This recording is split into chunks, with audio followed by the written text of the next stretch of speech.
السلام عليكم. من نام ماریا دانرا خوێندکاری ئامادەی پۆلی 12ام.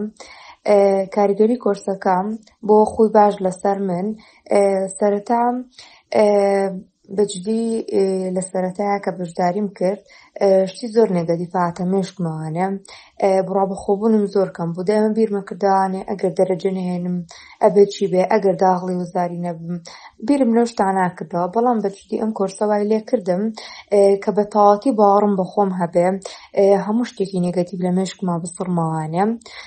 بۆ بەدەستهێنانی ئیلمیش ئامانجم ئەوەیە ئیشەڵڵا کە پۆلی 12ام تەواو کرد هەوڵی ئەوە بم بە تەواوەتی فێری زمانی زیاتر بم.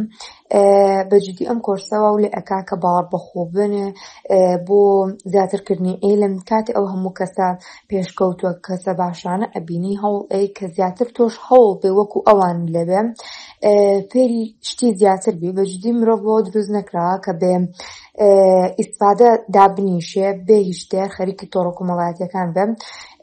یعنی بیرکردنەوە گۆڕە ئەم کۆرسە بەجددی واو لێیە کە هەوڵ بێ علمی زیاتر فێر بی. ئەمجار و بڕابەخۆبوونم لە سەرەتای مانگی 6 کە بەشداریم کردبوو وەکو لە سەرەتای وتم زۆر بێ ئومێد بووم. بەڵام بەجددی لە دوای ئەو میتینگانی کە دکتۆرەکان بۆیان کردین لایڤەکانی تری مامۆستاکانی خۆمان ویان لێ کردین بە تەواوەتی بڕوامان بە خۆمان هەبێ. بەجددی زۆر سوپاسیان ئەەکەم وایان لێ کردم بە تەواوەتی بڕوام بە خۆم هەبێ.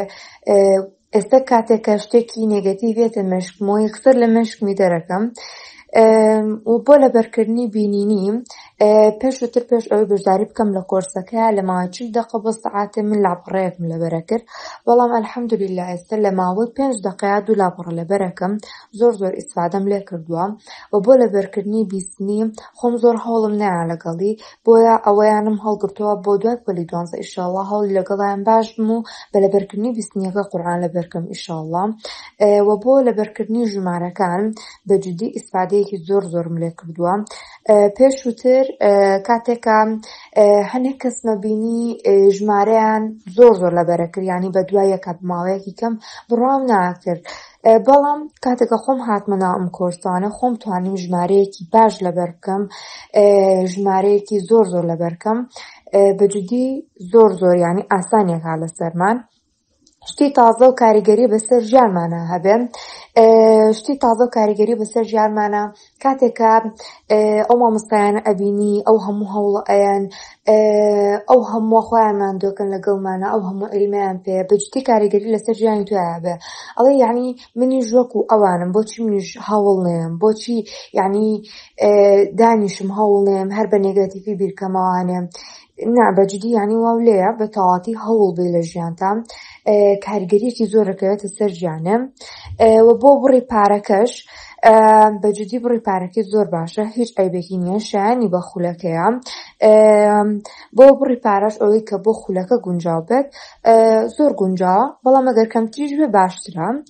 ئاستی خولەکەش بەجددی ئاستەکەیان زۆر پێشکەوتووە، پەشیمان نابنەوە لەوەی کە بەشداری بکەن، زۆر ستافێکی ڕێکوپێکن ئەلحەمدولیلا.